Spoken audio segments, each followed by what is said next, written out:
الرحمن الرحيم.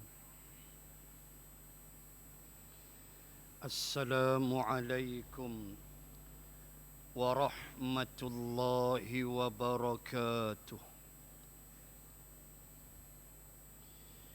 الحمد لله وكفى.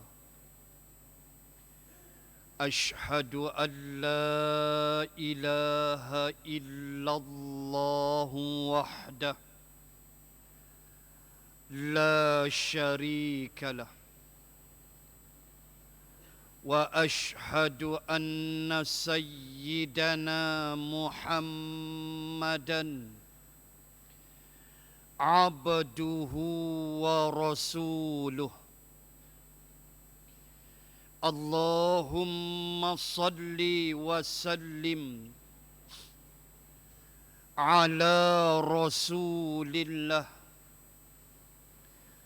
وعلى آله وصحبه أجمعين. سبحانك لا علم لنا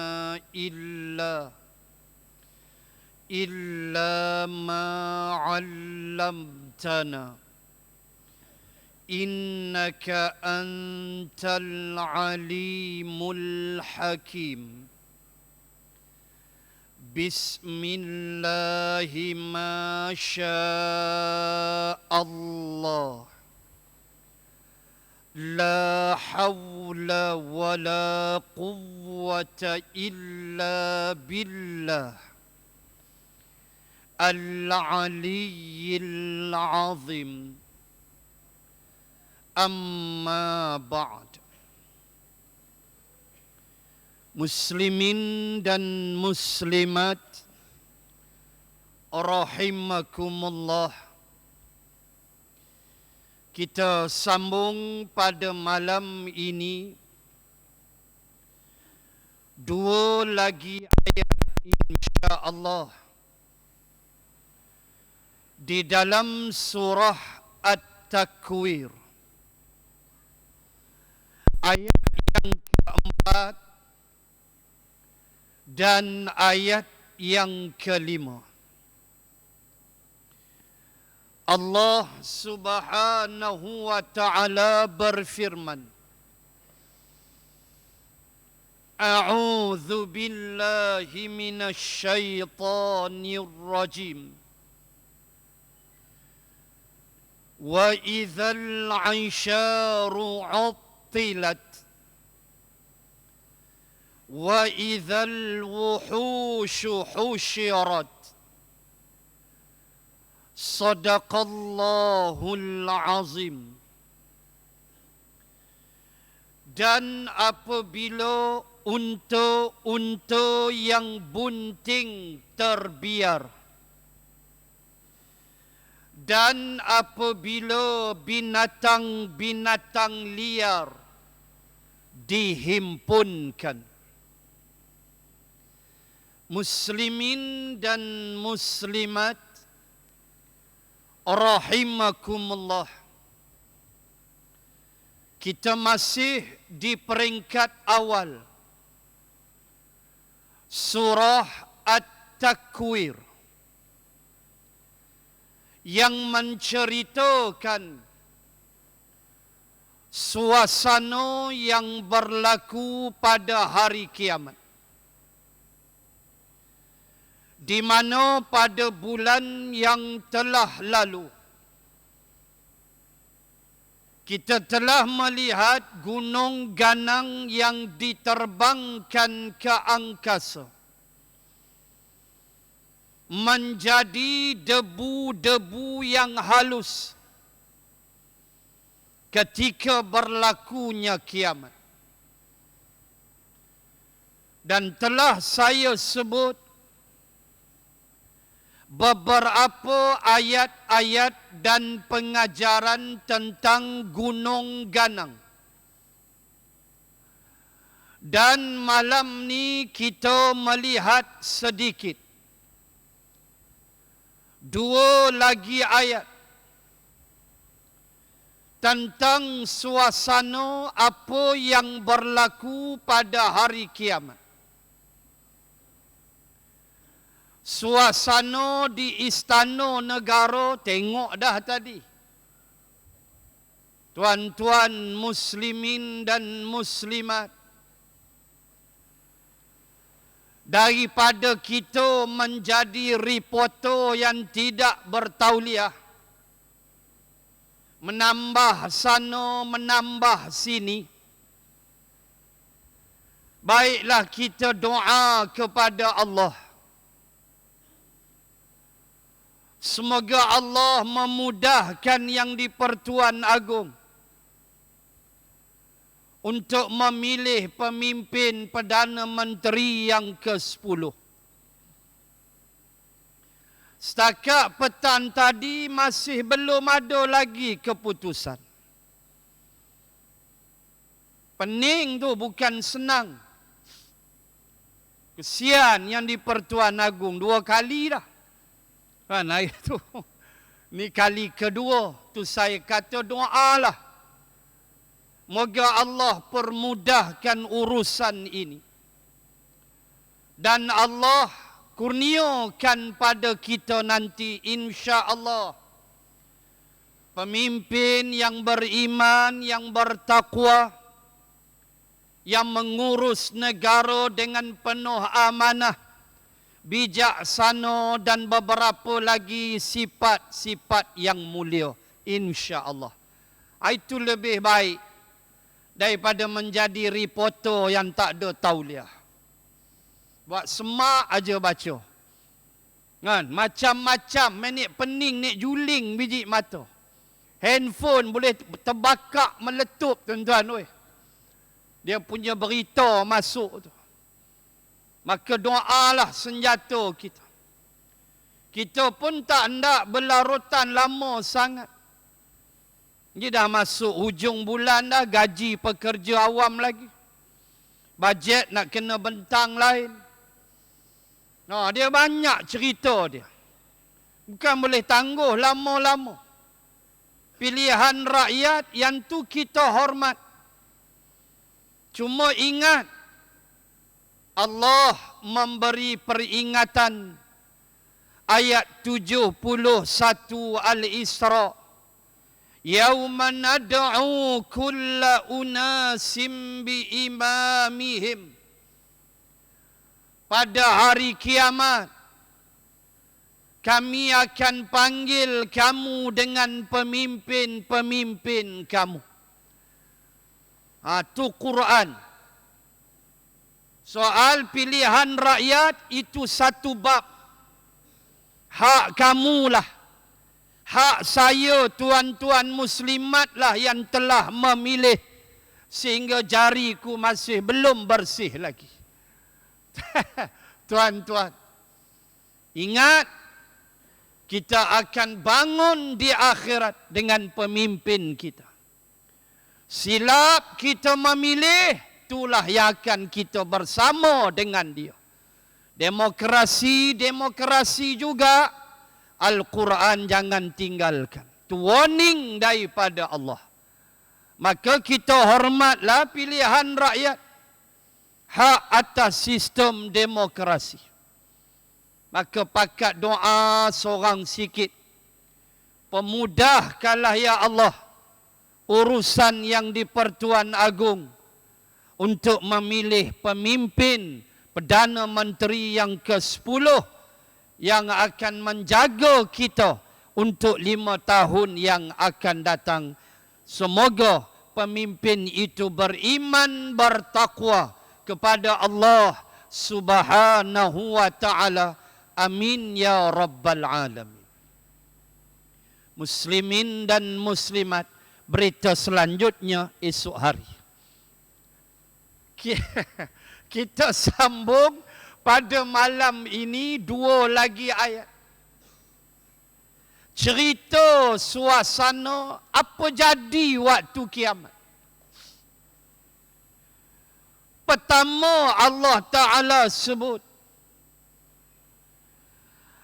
Allah Ta'ala kata wa idzal 'isyaru futtilat, apabila unta-unta yang bunting ditinggalkan. Tuan-tuan muslimat, semua kita tahu bahawa di antara barang yang paling bernilai di zaman Abu Jahal, di zaman Quran diturunkan di Makkah, Madinah, adalah unta-unta. Binatang nama dia unta sebagai kenderaan mereka. Bawa mereka barang-barang dagangan, berniaga dan sebagainya. Besarnya cerita unta ini, kalaulah boleh kita kembali sekejap kepada penurunan surah Al-Fil. Kita kembali sekejap ketika Abrahah datang daripada Yaman dengan tentera bergajah untuk menghancurkan Kaabah. Mengikut riwayat, 9 ekor gajah daripada Afrika. Gajah yang dinaiki oleh Abrahah import dari Afrika. Sebab mengikut sejarah, gajah Afrika inilah yang paling terbaik dalam dunia, gajah Afrika. Hantar tu sampai ke Yaman.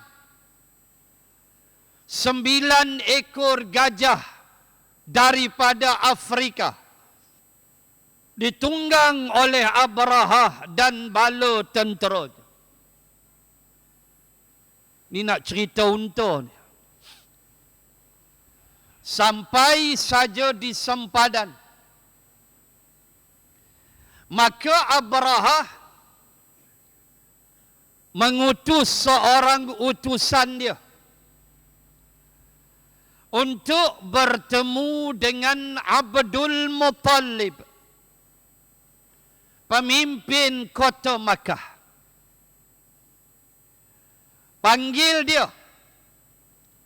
Utusan masuk ke Makkah dan jemput Abdul Muttalib untuk bertemu dengan Abrahah, untuk bercakap sepatah dua. Sebab urusan Abrahah adalah besar. Urusan dia kononnya hebatlah. Nak meruntuhkan Kaabah. Kerana cemburu dia. Tak boleh tengok orang datang ke Makkah, orang hormat Kaabah, walau ada berhala yang banyak. Orang yang datang tahu Kaabah dibina oleh Ibrahim alaihi salam. Mereka tahu tu, mereka hormat. Di samping Makkah sebagai kota metropolitan, bandar perniagaan yang haibat, maka orang datang berduyun-duyun. Tu yang Abrahah marah. Lalu dia buat Kaabah second hand. Tuan-tuan pergi Yaman, boleh ziarah Kaabah yang Abrahah buat tu. Second hand punya. Dia fikir-fikir, menteri-menteri dia habaq, bagian. Dia pun buat. Dengan tujuan orang kona ke Yaman. Makkah, doa Nabi Ibrahim. Orang datang. Wa idza qala Ibrahim Rabbi ja'al hadha baladan aminah. Al-ayah dalam Al-Baqarah, dalam surah Ibrahim ada 2 ayat bunyi macam tu. Pada 2 surah Al-Baqarah dan Ibrahim, Nabi Ibrahim berdoa, ya Allah, jadikanlah Makkah ini baladan aminah, negeri yang aman, dilimpahi rezeki. Orang mai doa Nabi Ibrahim. Yaman tak ada orang, walau dah buat Kaabah second hand. Itu yang dia marah tu. Tetapi sikap Abrahah, ini kita kena belajar. Apa dia? Walau Abrahah jahat, tetapi dia ada sifat mulia. Apa dia? Menghormati pemimpin tempat lain. Ni Abrahah. Menghormati pemimpin, ini sikap Abrahah yang baik. Walau dia mati kafir. Hormat pemimpin, itu sifat mulia. Abrahah tak ceroboh masuk, hantar dulu. Abdul Muttalib duk dengar-dengar dah Abrahah datang. Maka bila utusan dia sampai, kata Abrahah, raja Abrahah ni raja. Abdul Muttalib bukan raja, ketua kampung, tok penghulu Makkah.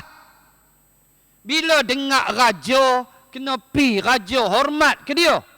Dan raja Abrahah pula hormat kepada Abdul Muttalib. Hantar utusan, panggil, bincang. Ketika Abdul Muttalib sampai, apa Abrahah buat? Dia bentang permaidani. Dia hormat. Dia bentang permaidani, dia suruh duduk. Abdul Muttalib duduk, Abrahah pun duduk, bakar rokok dulu. Bakar rokok dulu. Abdul Muttalib tak hisaplah, Abrahah hisap. Lalu Abrahah kata, tuan, saya datang ni nak robohkan Kaabah. Straight to the point. Dia cakap direct. Saya datang ni nak roboh Kaabah. What is your opinion? Beri pandanganmu. Abdul Muttalib jawab, wahai raja yang mulia, Kaabah tu yang tuan nak robohkan tu, Kaabah tu ada tuan dia. Tuan dia nama Allah. Ada penjaga dia. Kaabah tu. Retilah dia nak jaga, kata Abrahah. Tuan dia nama Allah. Tetapi unta yang tuan kebas tadi, rupanya on the way nak sampai, dia sudah rembat unta Abdul Muttalib 200 ekor. Penyangak betul. Unta yang tuan kebas tadi, ini tuan dia. Unta saya mana? Dia tanya tu. Abrahah terperanjat. Abrahah kata, aku datang dengan misi yang besar, nak robohkan Kaabah. Yang kamu dok tawah pusing, kata Abrahah. Tiba-tiba kamu sebut bab unta. Abrahah ulang balik, unta aku mana? Dia tanya unta dia. Tu kata nilai unta zaman tu. Hang nak roboh Kaabah, tuan dia Allah. Unta, ni tuan dia. Buat main balik unta aku. Langsung dia tak respon dengan apa yang dihasratkan oleh Abrahah. iaitu nak robohkan Kaabah. Dia kata ada tuan yang jaga. Dia retilah dia jaga. Nama tuan tu Allah. Tapi unta tu tuan dia aku. Unta aku mana? Dia tanya unta dia. Allahu Akbar, tuan-tuan. Ini nilai unta kepada masyarakat Arab pada waktu itu. Lalu kita pun tahu ketika Abdul Muttalib mahu beredar dan Abrahah semacam rasa kecewalah dengan sikap Abdul Muttalib. Seolah-olah Abdul Muttalib tak ambil kisah sangat. Yang dia beria-ria datang bentang kapet apa semua hormat, tiba-tiba duk sembang unta dia. Apa ni? Han tak takut ke Kaabah? Tu yang dia jawab. Kaabah ada tuan dia. Dia jagalah rumah dia. Unta aku tuan. Mana unta aku? Allah. Abrahah punya bengang. Lalu dia mengerahkan tentera bergajah dia 9 ekor tu. Sehinggalah sampai di antara Muzdalifah dan Mina yang kita lalu. Antara Muzdalifah dan Mina ada satu tempat dia panggil Wadi Muhassar. Saya nak tunjuk pun hak ni seberang jaya. Nak tunjuk pun tak nampak. Kalau dalam bas boleh tunjuk. Kawasan Wadi Muhassar. Antara Muzdalifah dan Mina. Yang kita nak pergi ke Mina daripada Muzdalifah. Akan lalu Wadi Muhassar. Di situlah Tayran ababil. Di situlah burung-burung ababil membawa batu-batu yang keras yang menghancurkan mereka. Kata almarhum Al-Syekh Abdul Rahman Mubarak Furi di dalam Rahiqul Makhtum bahawa seekor burung membawa 3 biji batu min sijil, satu di paruh, satu di kaki kanan, satu di kaki kiri, dan dilepaskan daripada atas laksana bom atom Hiroshima dan Nagasaki. Allahu Akbar, tuan-tuan. Kita tak nampak. Tak nampak, kita tengok kehancuran Nagasaki. Kita tengok kehancuran pelabuhan Hiroshima. Atomic bomb pada tahun 1945. Kita melihat dalam sejarah, dalam YouTube, black and white, yang dilepaskan oleh tentera Amerika. Tetapi kita melihat Tayran ababil, burung-burung ababil ini dengan iman dan ketakwaan melalui Al-Quran. Allahu Akbar. Quran cerita dah. Kita pun tengok melalui iman kita. Ka'asfim ma'kul, laksana daun-daun yang dimakan ulat. Berlubang badan Abrahah. Kuda gajah mati semua. Tentera dia habis mengikut riwayat. Jatuh jari-jari mereka, hancur kulit. Allahu Akbar. Seperti daun yang dimamah ulat. Itu Allah sebut dalam surah Al-Fil. Ini cerita unta. Bila lalu Wadi Muhassar, ingat itulah tempat Allah menghancurkan Abrahah. Maka selalunya kita suruh bas laju sikit. Jenis driver yang tahu dia akan habaq. Dia kata ni tempat dia, Wadi Muhassar. Kita akan suruh driver tekan minyak sikit. Jangan duk lama sangat. Sebab itu Islam ajar. Tempat-tempat Allah laknat ni jangan duk berlama-lama. Nabi mempercepatkan unta dia. Nabi melajukan kudanya. Ketika Nabi lalu di kawasan Al-Ula. Di kawasan telaga kaum Samud. Waktu Nabi on the way nak perang Tabuk. Bila lalu kawasan Samud, telaga Samud, puak Samud ni Allah laknat mereka sayhatan wahidah kahashik fakanu kahashimil mu'tazir. Allah hentam Samud dengan satu teriakan suara daripada langit. Ada yang kata tembakan peti, ada yang kata suara Jibril. Jibril tempik sedah aja. Apa jadi pada Samud? Kahashimil muhtazir. Mereka laksana daun-daun yang dikunyah, rumput-rumput halus yang dikunyah binatang ternak. Itulah rupa Samud. Macam unta kunyah rumput. Lagu mana rupa rumput tu? Itulah Samud. Hancur. Bila lalu tempat tu, Nabi akan mempercepatkan langkah.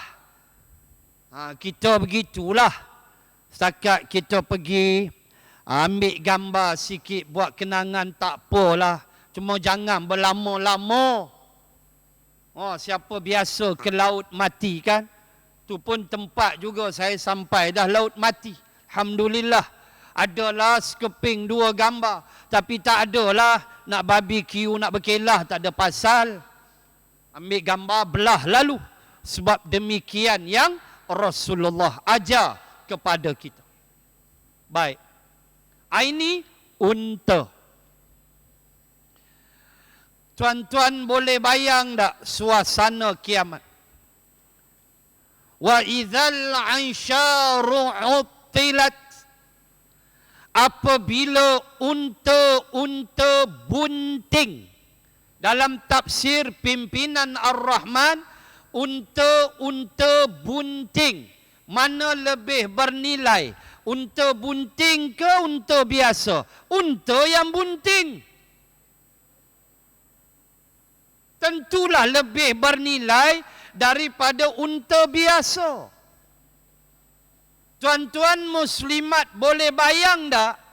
Barang bernilai mereka sudah tidak ambil kisah lagi. Tak ada peduli dah. Kerana kiamat sudah berlaku. Maka unta yang bernilai tak pandang dah. Aduh tuan-tuan. Macam mana nak bayang? Dalam keadaan masyarakat Quraisy, unta itu adalah subhanallah suatu nilai yang tinggi kepada mereka. Sebab itu dalam Quran banyak ayat cerita tentang unta. Bagaimana Allah buat tamsil hatta yalijal jamalu fi sammil khiyat. Orang-orang yang sombong kalau nak masuk syurga, kata Allah ayat 40 Al-A'raf, innal ladzina kadzdzabu bi ayatina wastakbaru anha la tufattahu lahum abwabus sama wa la yadkhulunal jannah hatta yalijal jamalu fi sammil khiyat wa kadzalika najzil mujrimin. Ayat penuh 40 Al-A'raf. Allah kata mana-mana manusia yang dusta ayat-ayat kami. Quran dia tak percaya. Didustakan Quran. Dinafikan hukum-hukum Quran. Dianggap Quran ni lapuk. Quran outdated. Quran kalau kita ikut memutar jarum ke belakang, memutar jarum jam ke belakang, makna mundurlah. Ni ucapan biadab. Kazzabu bi ayatina, dustakan ayat-ayat kami. Wastakbaru anha, sombong pula. Belagak angkuh. Maka Allah kata untuk mereka dua habuan. Pertama, la tufattahu lahum abwabus sama. Tidak dibuka untuk mereka pintu-pintu langit. Ibnu Abbas berkata, maksud tidak dibuka pintu-pintu langit bagi mereka yang mendustakan ayat-ayat Allah dan sombong, maksudnya ialah doa tidak diterima Allah. Siapa cakap? Ibnu Abbas. Siapa dia Ibnu Abbas? Sepupu Nabi. Siapa dia? Sahabat yang paling mahir dalam ilmu menafsir Al-Quran. Ibnu Abbas kata orang lawan Quran, orang sombong, doa dia Allah tak terima. La tufattahu lahum abwabus sama. Tidak dibuka pintu-pintu langit. Ingat, langit ada pintu. Pintu untuk doa kita naik. Dia ada pintu dia. Ni ingat.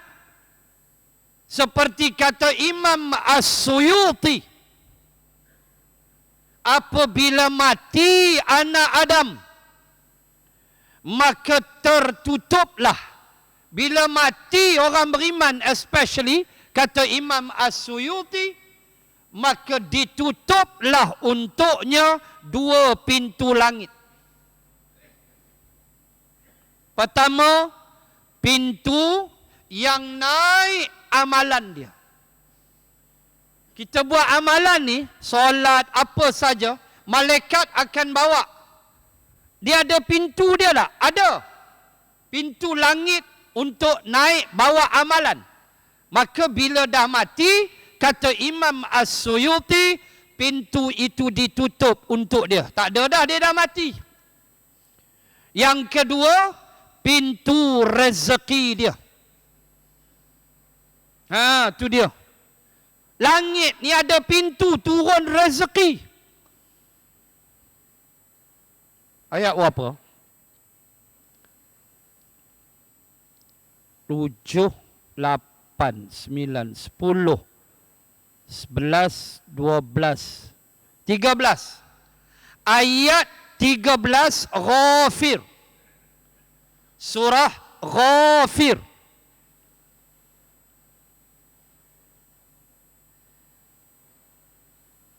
Surah Ghafir 13 atau 14. Hamim Al-Mu'min, atau dinamakan juga surah Ghafir. Nak bawa apa? Dalil kata pintu langit terbuka, rezeki turun. Mana ayat? Huwallazi yurikum ayatihi wa yunazzilu lakum minas samai rizqa wa ma yatadhakkaru illa man yunib. 13. Okey, 13 surah Ghafir. Tu dalil. Dalil kata langit ni ada pintu rezeki turun. Ayat 13 Ghafir. Allah kata dialah Tuhan.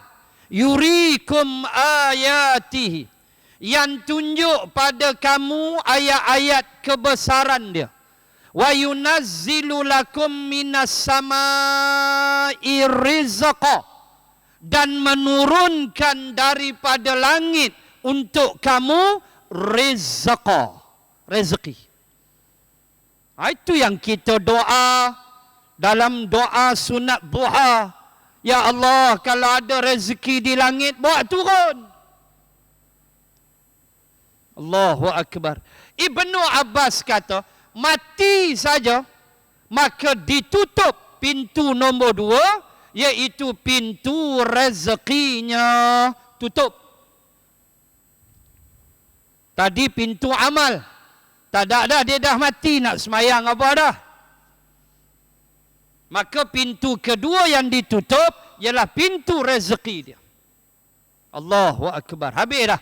Sebab itu Nabi kata, kamu takkan mati melainkan habis dah rezeki kita.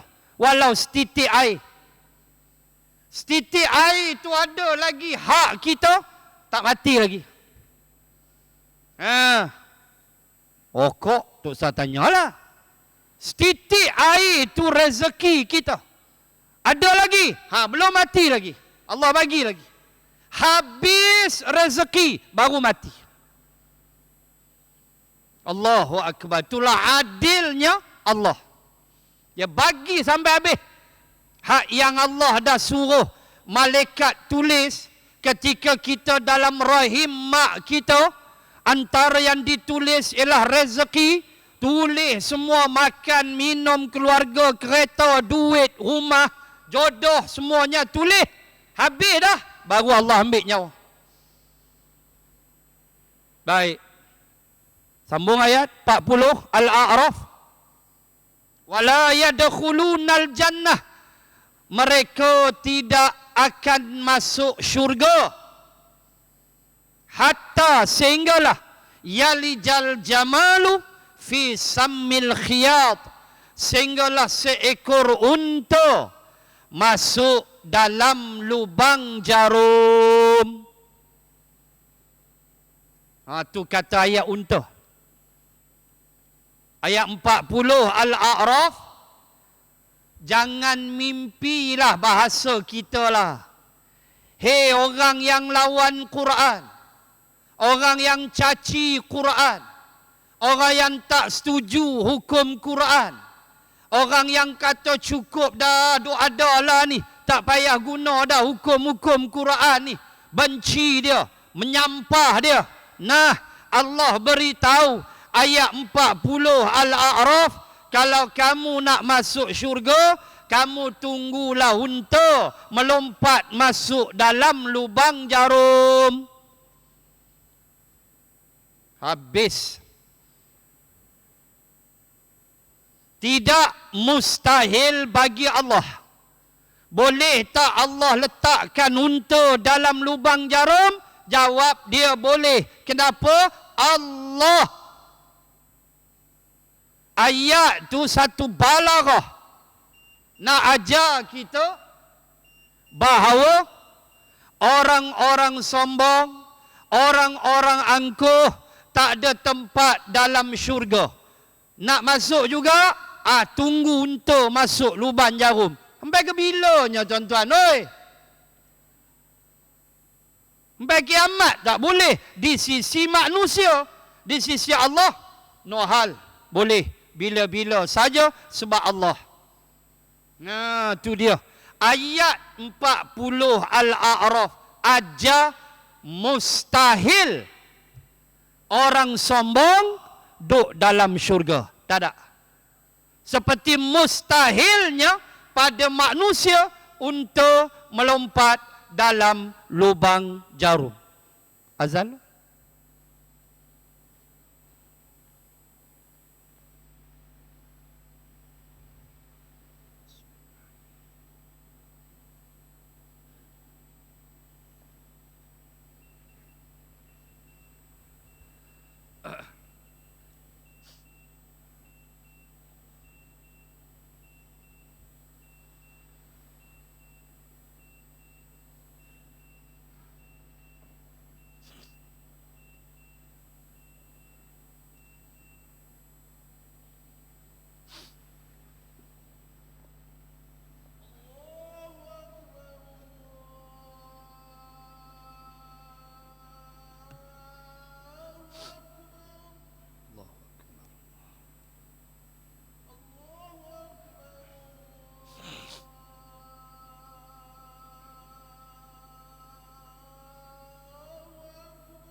La haula.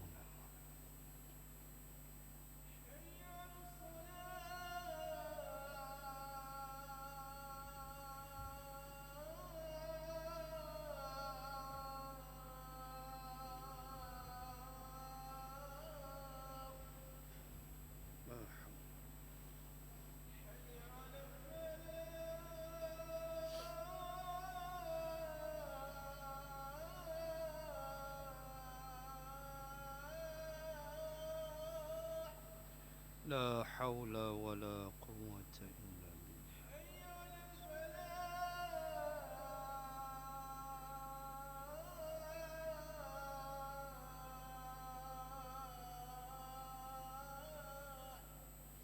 لا حول ولا قوة. الله أكبر.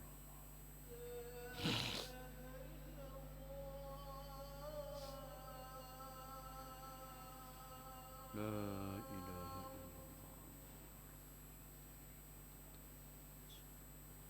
فاتح محمد.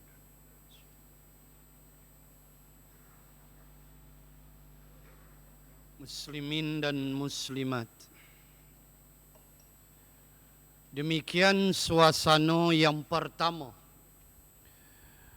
pada ayat yang keempat daripada surah ini, yaitu barang yang cukup berharga, tidak ada nilai lagi apabila kiamat berlaku. Dan dalam kisah surah At-Takwir yang turun di Makkah, unta-unta yang cukup bernilai dibiarkan, uttilat dalam bahasa Arab. Bila Allah sebut uttilat, ahli lughah sebut makna dia tak ada pengembala. Begitu. Tak ada orang peduli dah. Walhal unta yang mengandung, yang bunting, bukan main-main nilai dia. Besar badan dia, tegap badan dia, mengandung pula. Tapi bila kiamat, langsung tidak diambil peduli dan dibiarkan begitu sahaja kerana suasana ngeri yang tak tergambar ketika kiamat. Dan ayat yang kedua, wa idzal wuhushu husyirat, dan apabila binatang-binatang liar dihimpunkan. Dua penafsiran. Pertama, yang dimaksudkan dengan wa idzal wuhushu husyirat, apabila binatang-binatang liar dihimpunkan, maksud pertama ialah binatang-binatang liar yang ganas ini duk sekali dengan manusia. Suasana waktu tu dia tak peduli dah. Kerana suasana kiamat memadamkan perasaan ngeri dia. Cubalah kita bayang, kalau saya tengah kuliah ni, tiba-tiba masuk 3 ekor singa dalam masjid. Agak-agak siapa lari dulu? Aku. Pasal aku nampak dulu. Kan? Lari.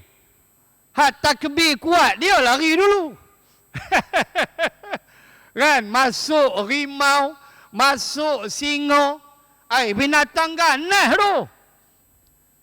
Berselerak kita. Tak cukup kaki lari. Dengan ngauman dia terekam habis langsir apa semua tirai muslimat, dia cari orang. Mampus kita. Berselerak.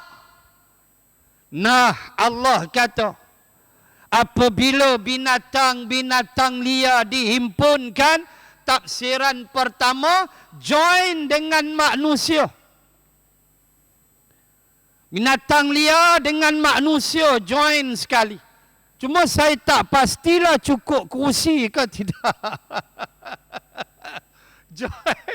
Join sekali. Allahu Akbar. Kita waktu tu, orang yang hidup waktu kiamat tu, tak ada perasaan takut tengok rimau, tengok singa, satgi ular sawah, ular tedung mai. Tak ada dah.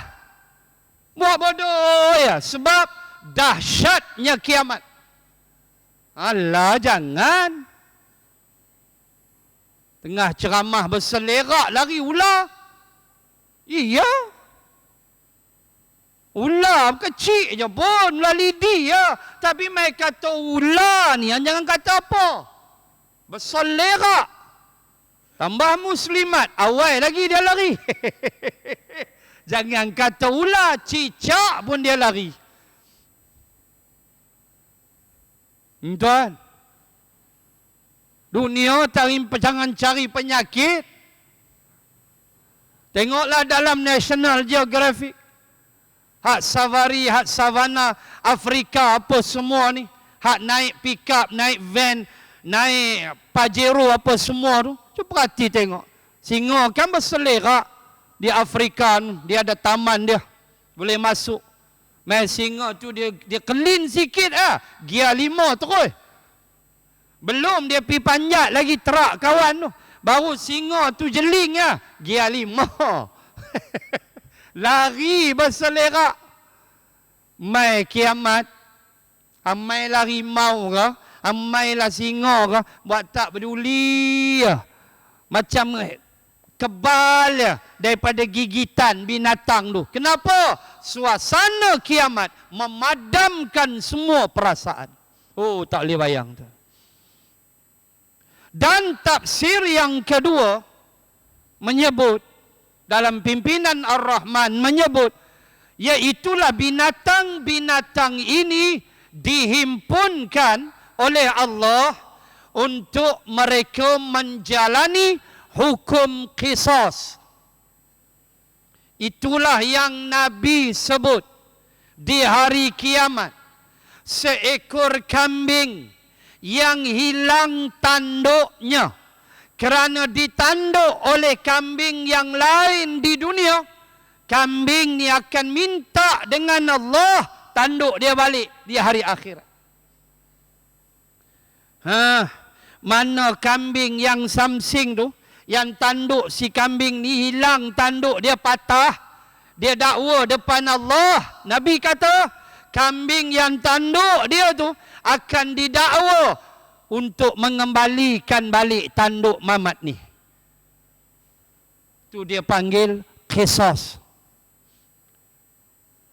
Apatah lagi manusia.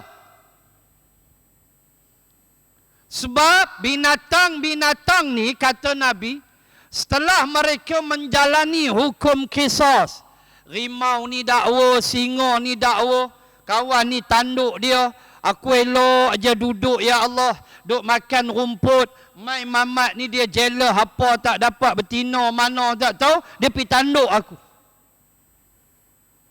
Hilang tanduk aku sebelah, ya Allah, aku nak balik tanduk aku. Maka diselesaikan sesama binatang. Nabi kata, dah selesai semua, binatang-binatang itu diratakan menjadi tanah.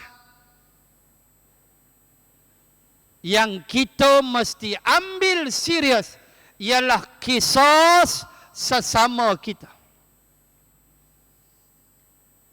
Ya ayyuhalladzina amanu kutiba alaikumul qisasu fil qatla al-hurru bil hurri wal abdu bil abdi wal untha bil untha. Al-ayah 178 Al-Baqarah. Hukum qisas. Bunuh orang, balas balik bunuh. Kamu cederakan orang, balas balik cedera. Wal aina bil ain, wal anfa bil anf, wal udhun bil udhun, wasinna bisin wal juruhu qisas. Allah sebut dalam Al-Maidah ayat 40 lebih, Allah Ta'ala sebut hendaklah dibalas ain wal aina bil ain, mata balas dengan mata. Kamu tumbuk mata kawan tu, terkeluar ataupun koyak mata dia, berdarah, maka mengadu pada hakim. Hakim akan jatuhkan hukum, hendaklah kamu tumbuk balik mata dia, berdarah pula. Itu qisas. Mamat yang nak tumbuk ni mesti depan hakim. Setelah bicara, bukan bawa pokok. Dia mesti depan hakim, qisas. Tumbuk. Dia kata, Tuan Hakim, saya tak mau tumbuk, saya nak bayaran. Dia panggil diat. Boleh tukar dengan duit? Boleh. Kamu nak bayaran? Ya. Kamu tak nak tumbuk dia? Tak mau, Tuan Hakim, saya nak duit. Hakim buka kitab, nilai mata kanan berdarah. Hakim pun tengok nilai mata kanan berdarah, bayaran diat RM10 5 kupang. Contoh. Hakim ku kata, Mamat, RM10 5 kupang. Setujukah kamu? Dia kata, tak payahlah Tok Hakim, danghil pun RM19. Rupa kawai seokok tak cukup. Dia kata, tak payah, tak mau. Dia tak nak. Antak mau tinju dah. Tinju. Wal amfa bil amf. Hidung dengan hidung. Ini dia adilnya Allah. Sedap-sedap ampi tinju, patah hidung kawan, lahan tinju dia balik, patah hidung dia. Dia kata, tak mau Tuan Hakim, nak duit. Pasal hidung kawan tu mancung. Buka pula kitab. Hidung mancung berapa duit? Hidung kemek berapa duit? Tengok-tengok hidung mancung, RM18 9 kupang. Sikit lagi nak pergi ke danghil. Dia kata, tak apa, boleh tu tambah RM1 lagi ke apa ke? Saya pun tak tahu agak rokok. Tak payah tinju, bayar. Wal udhun, telinga, balas telinga. Hampir tarik telinga dia, sampai jatuh, tarik balik jatuh. Oh, tak mau nak duit. Kira. Wasin nabisin. Apa dia sin? Gigi. Gigi, balas gigi, tuan-tuan, punya adilnya Islam. Bukan boleh suka-suka. Kita pergi terajang orang, kita pergi sepak orang, kita pergi cedera orang. No, Islam ada hukum. Gigi patah 2 batang, Mamat ni tinju. Pasal kalah bola sepak malam tu, Qatar kalah 2-0. Kemarin Iran kena 6-2, 6-1 ke apa. Tuan, dia geram, dia bertinju, tinju kawan patah gigi. Nah, hakim kata rembat, 2 batang no, jangan rembat kiri kanan, 2 batang depan tu patah. Dia pun hejab bubuh. Inilah Islam. Qisas. Punya adil. Tu baru tubuh, tuan-tuan. Tambah rampas ambil hak orang. Diadili di hadapan Allah. Nak bayar apa? Pahala orang ambil, bayar dia. Baik itu jangan buat naya orang. Jangan fitnah orang. Jangan santau orang, sihir orang, buat nyaya kat orang. Ya, puas hati kamu boleh sihir orang sampai mati.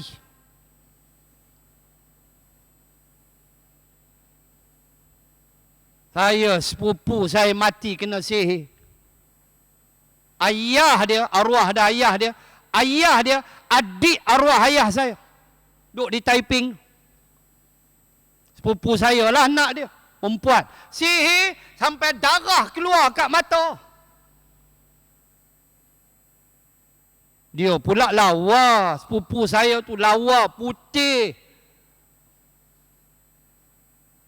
Entah orang berkenan ke apa, kita tak tahulah. Saya hadir waktu dia habis nyawa. Darah keluar kat mata. Dahsyat punya penangan. Takut tuan-tuan. Baik itulah Saidina Ali kata, kamu kena minta berlindung dengan Allah dari kejahatan manusia yang dia tak takut dengan Allah. Saidina Ali pesan tu, doa dengan Allah, minta berlindung daripada jahat manusia yang bila dia buat jahat, dia tak takut dengan Allah. Kamu kena minta berlindung dengan Allah. Orang jenis ni dia tak peduli. Dengan Allah dia tak takut, tambahkan kita. Saya tengok sendiri, merananya dia waktu dia nak habis nyawa. Aduh, 93, 94, cerita lama lah.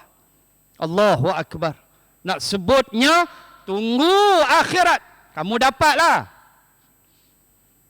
Kamu nak lari mana?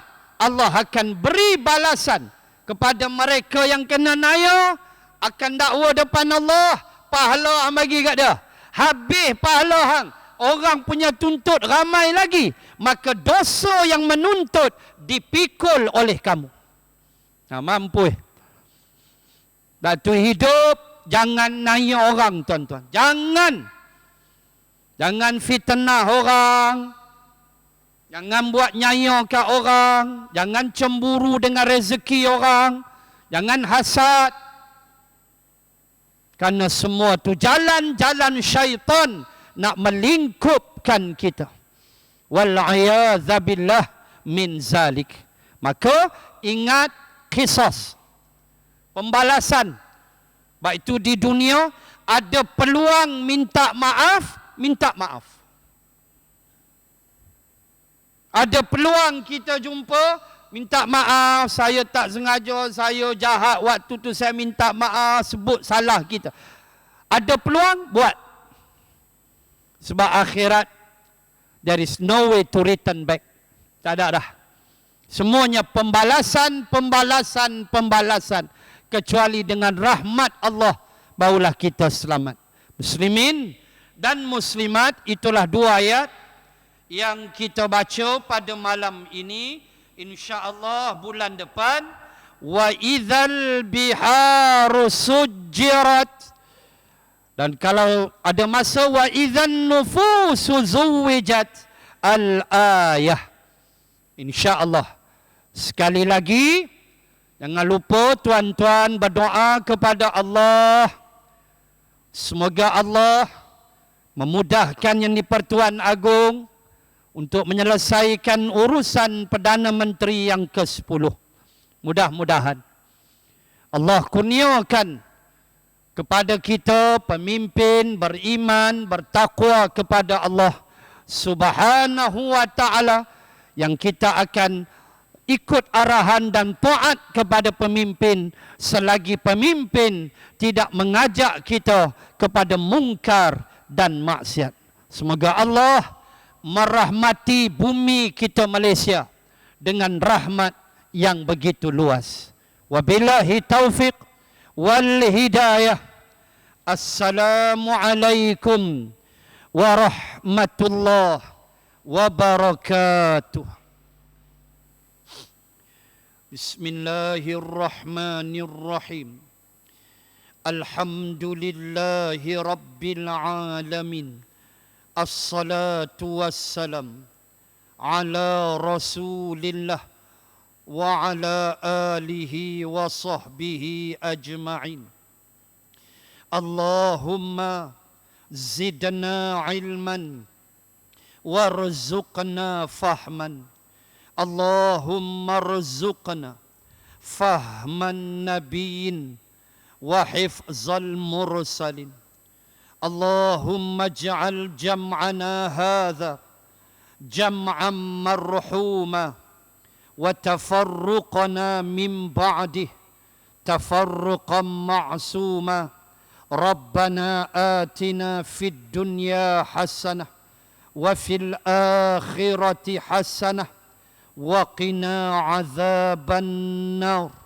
وصلى الله على رسول الله وعلى آله وصحبه وبارك وسلم والحمد لله رب العالمين سبحانك اللهم وبحمدك نشهد أن لا إله إلا أنت ونستغفرك ونتوب إليك والله أعلم.